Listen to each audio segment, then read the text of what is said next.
I'm Judy Zelina, and this is the Millcreek Government Channel. There's always something new at the Erie City Mission, and this year is no exception. Here today to tell us about current programs, new programs, and expansions, we have the Executive Director, Pastor Rick Crocker. Rick, welcome to the show. How do you like our new set? I love your new set, your new home here, and thank you for having me. It's always a privilege, Judy, to come and speak with you. It's such a pleasure to have you on because, as we were talking a little bit earlier, you have so many new things in the works. We really do. As I was saying to you a few moments ago, I have to stay on my tiptoes in order to stay on top of everything that's going on. And this past year in particular has been a year of expansion for us and growth, not only in the numbers of people that we're serving, but in brand new programs that are really enhancing the services and programs that we're offering at the Erie City Mission that all work to restore hope for Erie's people and to change lives. Briefly, many of our viewers, of course, are familiar with the Erie City Mission, but can you give a brief overview of how it started and how it came to be? Absolutely. We're 103 years old now. Wow. Which is hard to believe. But I think that also tells you a little bit about our staying power. We're a solid organization that began in 1911.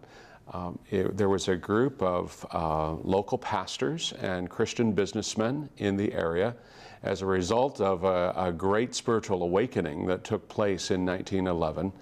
And they formed what was then known as the Men's Personal Work League. They purchased an old abandoned church building in downtown Erie and turned that into the first home of the Erie City Mission. And even though we've relocated a number of times, now our home at 11th and French Street, the mission of the Erie City Mission has remained largely the same. We are about offering quality services to those who are impacted by the effects of poverty, homelessness, addiction, and a lack of hope. And we've shortened that down, distilled it down into a little bit of a slogan, and we say the Erie City Mission is about restoring hope and changing lives. And you do. We do. You do. You're talking about your facilities there on French.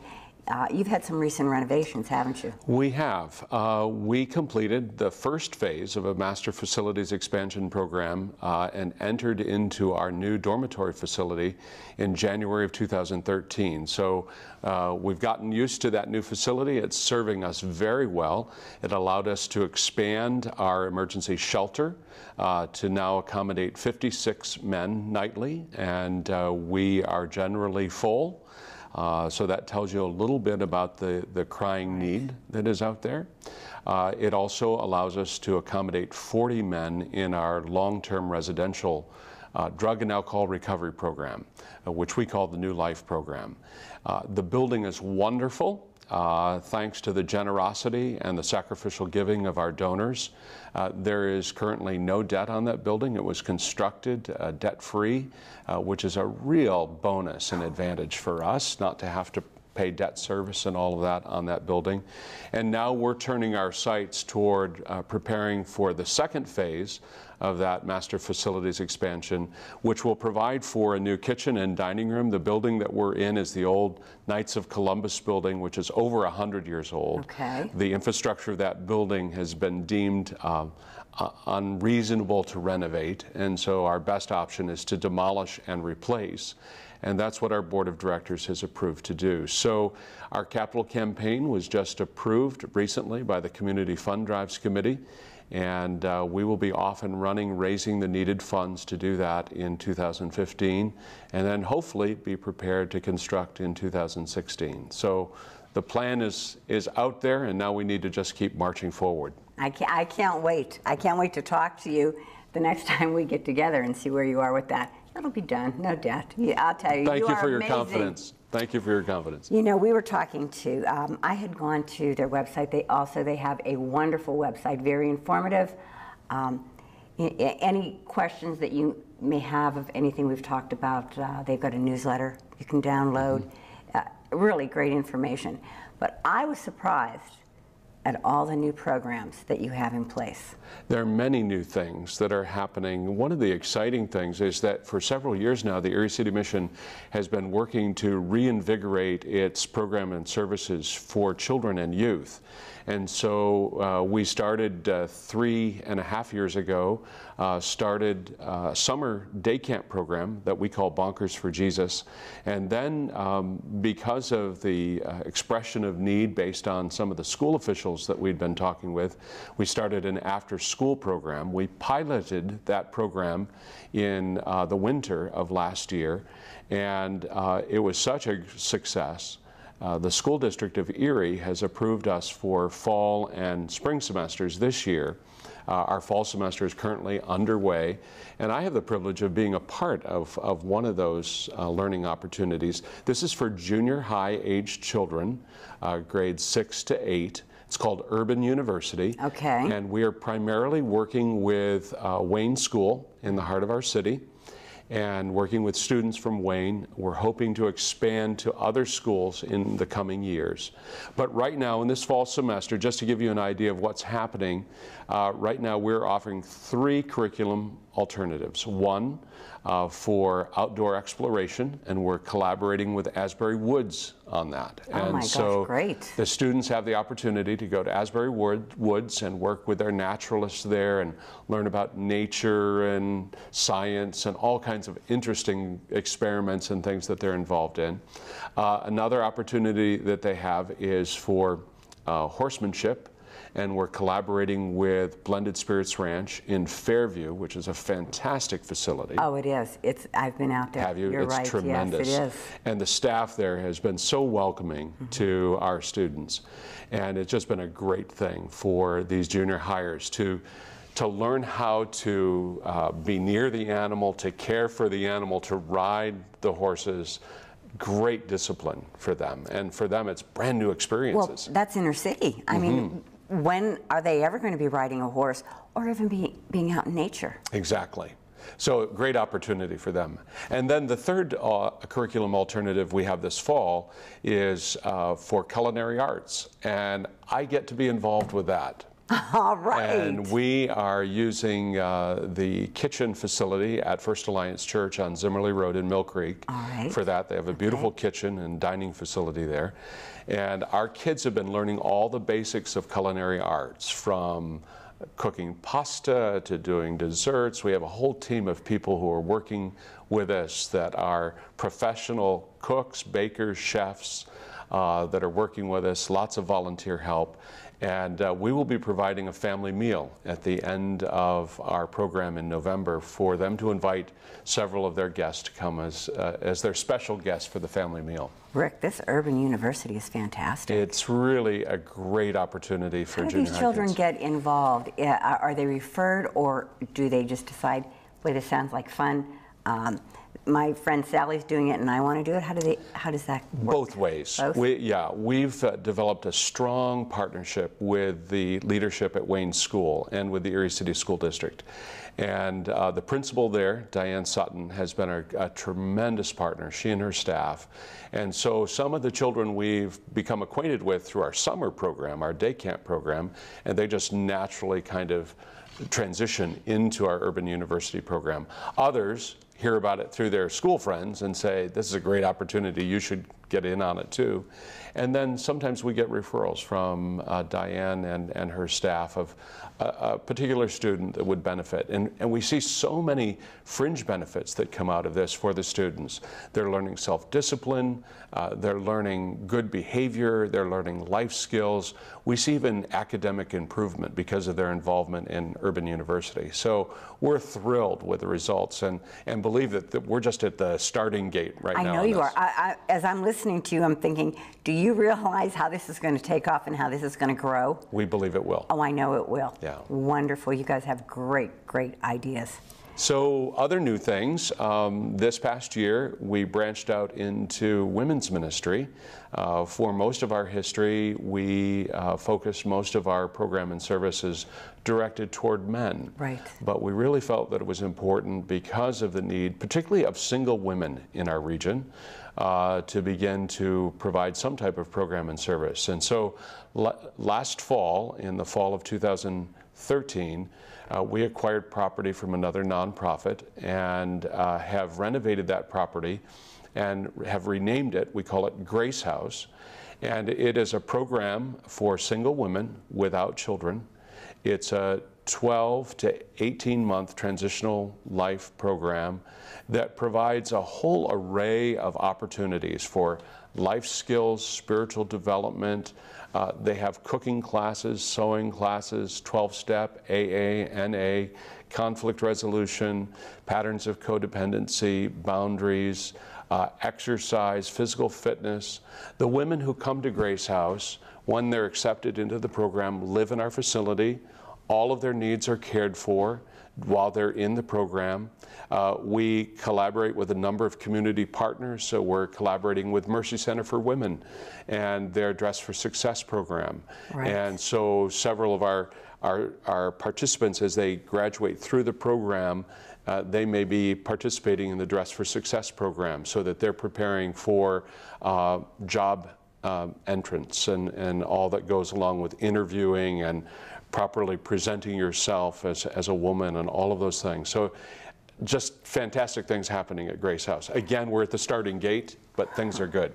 Now, how many women are they able to take as participants for Grace House? Ultimately, we are able to accommodate up to 16. Okay. We've had a consultant that's kind of walked along with us during this process of this new journey for us at the mission, and they had recommended that we start slowly. And so right now we have 5 women, and we're interviewing other women to come in on a regular basis. So we'll keep building up to our maximum number. That is fantastic. It really is. It really is. And what I really like about the different programs, you aren't taking them in just to take care of them, period.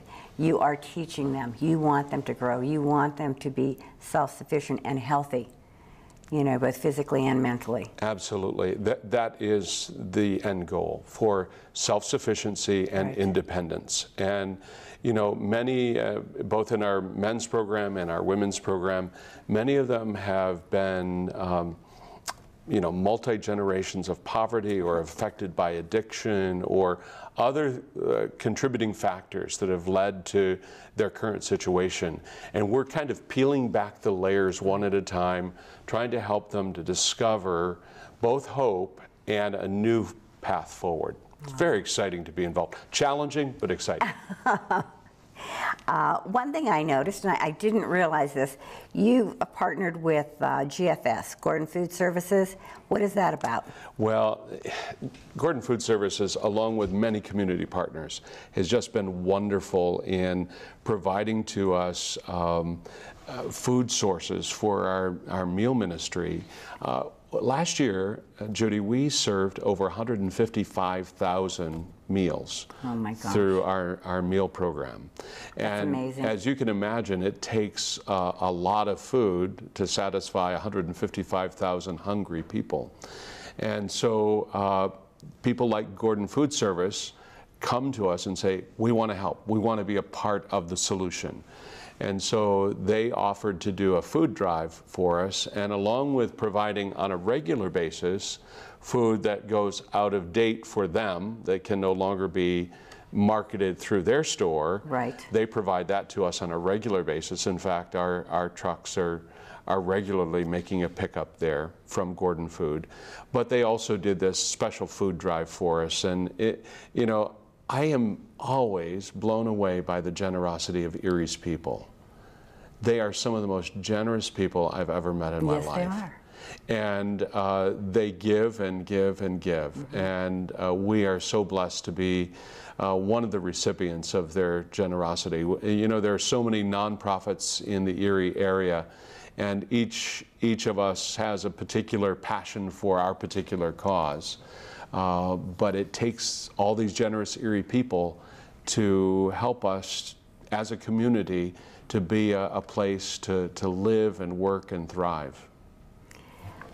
I'll tell you one thing, you do an absolutely marvelous job. And again, as I look through these new programs, you never cease to amaze me.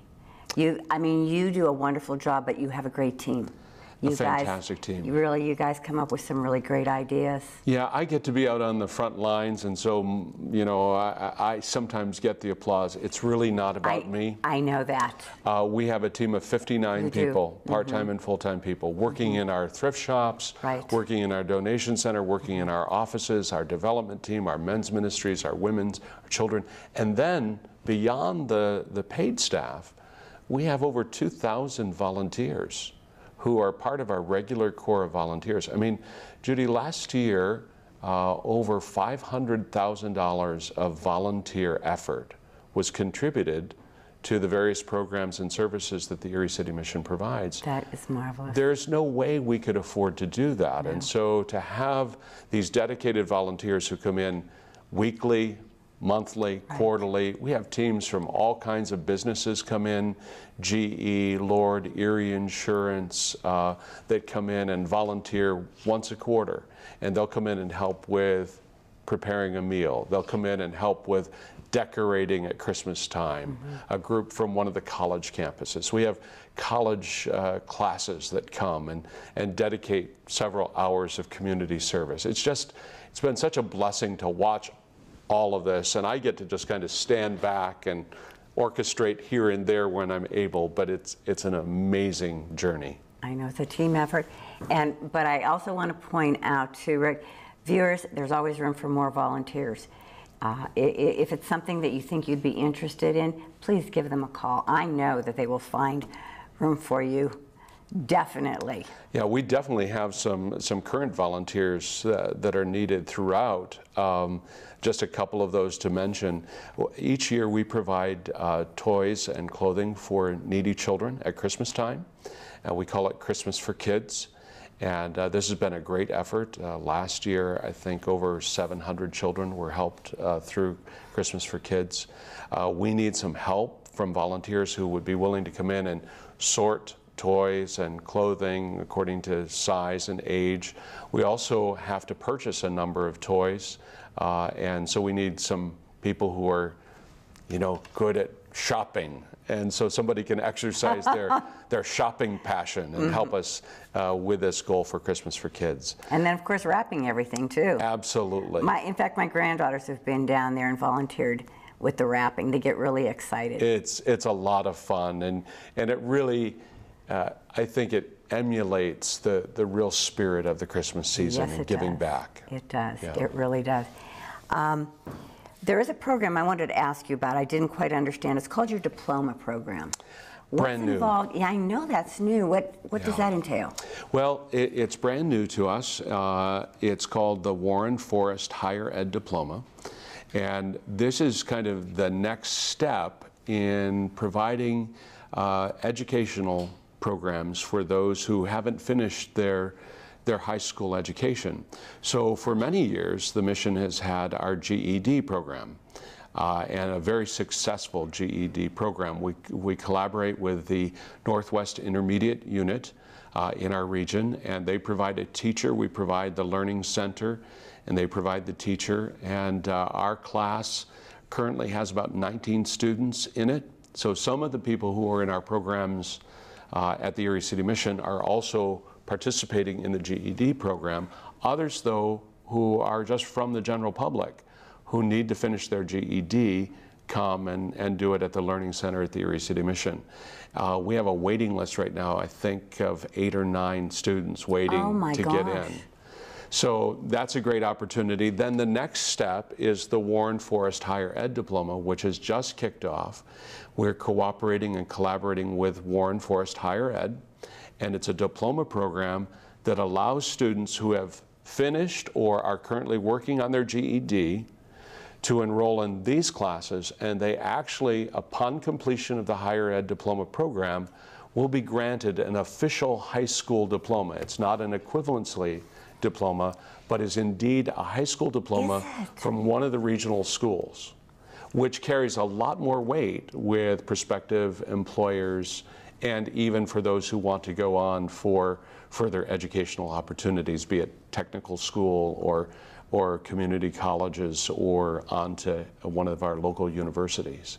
So we think it's the next piece in kind of our portfolio of educational programs, and we're very excited to collaborate with Warren Forest on this. They've had success in Warren Forest County, and they're working on establishing that here in Erie County, and just been really blessed to partner with them.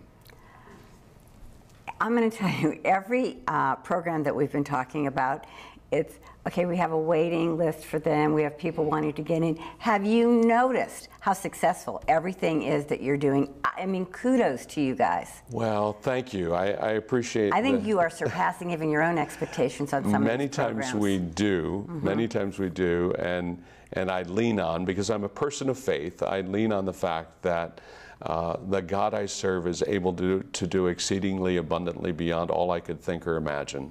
And so I'm blown away at times by the good success and the favor that we've been shown. There, of course, are things that have not gone so well that we've had to admit defeat on and kind of recalibrate and you know, but that's part of life. Exactly, you know, haven't we all? Absolutely. I think of Thomas Edison and the number of times he failed before he actually discovered the light bulb, and I take comfort in that failure does not necessarily need to be your destiny. That's right. I know too, Rick, you have annual events that are very exciting, a lot of fun, and again, it helps with bringing money back into the mission. What are some of these annual events that you have? Well, one of the big events that we have coming up is an opportunity for us to give, not so much to receive, and that's our annual Thanksgiving food basket distribution, which happens on the Monday prior to Thanksgiving. This year it will take place on Monday, November 24th. Last year we gave out over 1,250 food baskets along with a turkey, so it had everything that one would need to prepare their Thanksgiving meal along with the turkey itself. We start that very early in the morning. People start arriving at the mission facility. I've seen the lines. 4:30 in the morning. Our doors don't open till 9, but they're there usually very early in the morning. We've never had to turn anyone away. Always had a food basket available for everyone who came, and we expect to do so this year. Our radiothon, which will take place on Thursday, December 18th, it has been an annual event for us. Grateful for the partnership that we have with Nash FM. It's a country station here locally, Nash FM. And we do an all-day radiothon. We're on the air, and we encourage contributions to be made either in person or over phone. We have a bank of volunteers who are answering the phones, taking donations and pledges. And so that takes place on Thursday, December 18th. And then, of course, on Tuesday, February 17th, is our 8th annual Knockout Homelessness event. 8 years it's been going on. Can you believe it? You even had to move because it got so big. Absolutely. It started originally in Colley Auditorium, moved to Rainbow Gardens, then we were at Bayfront, which is where we're at now at the Bayfront Convention Center. Last year we had a packed house. We're expecting the same this year. It's on Tuesday, February 17th. Our boxing card will be announced very soon. That's always a much anticipated. I know, and it's fun when I hear the names. It's a lot of fun. Yes. And of course we're so grateful to the Bizzarro family, to Lou Sr., to his sons, John Boy, and to Lou Jr., who for all 8 years have been in the ring and seeking to knock out homelessness and poverty in our region. And I think that's something, Judy, I just want to mention that sometimes we fail to recognize the level of poverty here. In Erie City, in fact, just recently the statistics were released. 29.2% of our population in the city are living in poverty. 45% of them are children. And that's not acceptable to me. I don't know what an acceptable level is, but I can tell you those percentages are not acceptable. And so we need to continue working at this and breaking the neck of poverty in our region and giving people hope and the possibility for a brighter future. And that's exactly what you do at the mission. I'm just amazed at the different events that you have, the different programs. And what I like, Rick, it's for all ages. Again, you started out for just men. Now we're working with children. You're working with women. You're working with men. I just think you do a fantastic job. Well, poverty is not limited to men alone. No. It's no respecter of persons. And so we've discovered that in order to take care of future generations, that's why we're so committed to children and youth programs, because we need to be speaking into their lives as well. Well, believe it or not, our time is coming to an end. You and I could sit here and talk for hours, but I did want to let our viewers know the meals gift card. Tell them about that, because it's not just for Christmas. No, it's not. We can do this all year long. And I think it's a wonderful idea. Every meal costs us about $1.88 to put that hot, nutritious meal before one of our guests. And so one of the things that we've suggested to people, particularly at holiday time, when they're looking for the gift for the person who's impossible to buy for, the person who has everything, why not sponsor a number of meals in their name or in their honor? And we provide a gift card that we'll be glad to send to your home. You provide the donation equal to how many meals you want to sponsor. So if you wanted to do 10 meals, you could send us $18 for that. 100 meals for $180. That will allow us to put a hot meal in front of someone. So as an example, our kitchen provides at noontime in our public meal about 275 meals just at noontime. We also provide breakfast and supper as well to selected groups of participants. So these meals gift cards are going to go a long way. Absolutely. So viewers, if you have any questions on anything that we've talked about, they can feel free to give the mission a call. What is the phone number there? Phone number at our main office is 452-4421. Feel free to visit our website, as you mentioned earlier, eriecitymission.org. Lots of information there. You can find out how to donate, how to volunteer, how to be involved in what's going on at the Erie City Mission. We would welcome you to be a part of it. And they're also on Facebook. Absolutely. Check them out on Facebook, like them on Facebook. You'll get to know all the programs, what's going on, what's new. Right. But again, volunteers, donations, wonderful local organization, the Erie City Mission. I can't say enough good about what you do for our community. Thank you so much for all that you do. Thank you, Judy. You're such a kind friend. Well, you have yourself a wonderful year ahead. Have fun with all of your events. Viewers, thank you for tuning into the Millcreek Government Channel. Until next time, have a wonderful day.